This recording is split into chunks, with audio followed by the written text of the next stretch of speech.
सरकार की मंशा भी बहुत स्पष्ट है।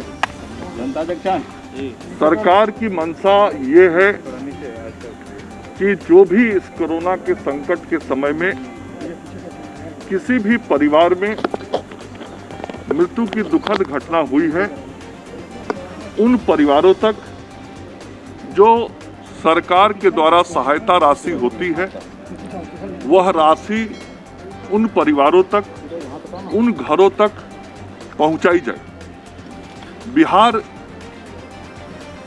पहला राज्य है जो कोरोना के कारण मृत हुए परिवारों को 4 लाख रुपए की सहायता राशि देता है।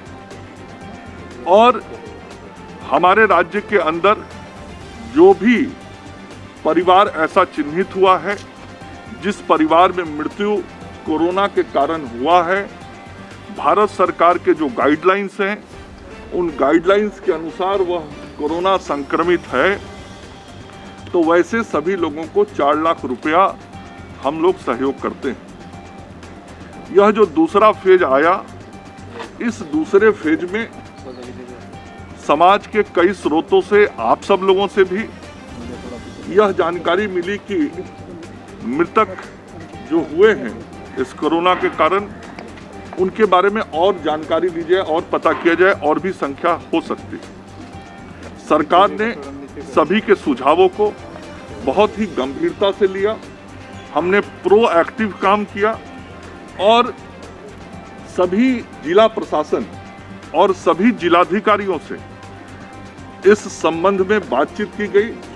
उनको यह निर्देश दिया गया कि आपके जिले में जो भी संस्थागत मृत्यु कोरोना के कारण भारत सरकार के गाइडलाइन के अनुसार जो हुआ है, उसका संस्थानवार आप जानकारी पता करें और कोई छूटे नहीं, ऐसी कोशिश होनी चाहिए। क्योंकि हमारी मंशा लोगों को ढूंढकर उनके घरों तक इस संकट के समय में, इस आपदा के समय में राहत पहुंचाना है। हमारे मुख्यमंत्री जी बराबर कहते हैं कि सरकार का जो खजाना है, उस खजाने पर आपदा पीड़ितों का सबसे पहला अधिकार है और यह काम सभी के सुझाव पर किया गया। पिछले 15-20 दिनों में सभी जिला प्रशासन के लोगों ने, जिलाधिकारी ने इसकी मॉनिटरिंग की और रिपोर्ट तैयार करके मुख्यालय को भेजा।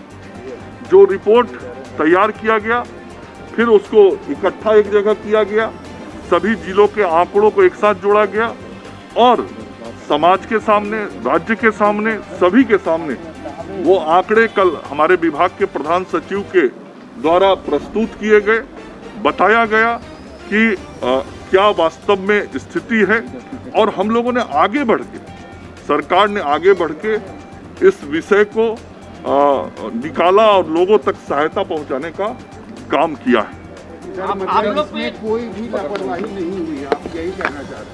नहीं, मैं ये कह रहा हूं कि हमारी मंशा है कि इस महामारी के दौर में यदि कोई परिवार इस संकट में आया है, तो हम उस तक सरकार की जो घोषित नीति है, देश का पहला राज्य है बिहार जो ये सहयोग उन परिवारों तक पहुंचाता है, हम उन परिवारों तक इस सहयोग को पहुंचाएं। इतना आंकड़ा कैसे बढ़ जाएगा? 2 दिन का ये आंकड़ा नहीं, मैंने कहा 15-20 दिन में यह पूरा प्रक्रिया किया गया। एक दिन में कैसे पता लगेगा, आप भी समझ सकते हैं। 15-20 दिनों में यह पूरी प्रक्रिया की गई। जिलाधिकारियों ने संस्थागत, मैंने जो बातें कही उसको यदि आप ध्यान से सुनेंगे तो चीजें बहुत स्पष्ट हो जाएंगी।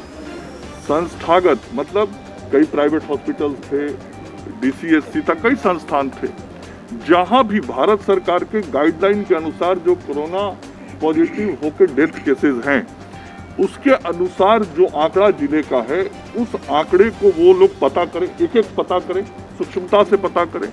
यह काम 15-20 दिनों में किया गया और जब सारे आंकड़े आए तो उसको फिर एक जगह इकट्ठा किया गया, फिर बातचीत की गई और तब जब सारे आंकड़े राज्य के एक साथ आ गए, तब वो सबके सामने लाया गया। मकसद मैं बार बार कह रहा हूँ, मकसद बहुत साफ है कि हम ढूंढ के, खोज के वैसे सारे लोगों तक सरकार पहुंचना चाहती है जिन लोगों को हमको सहायता देना है।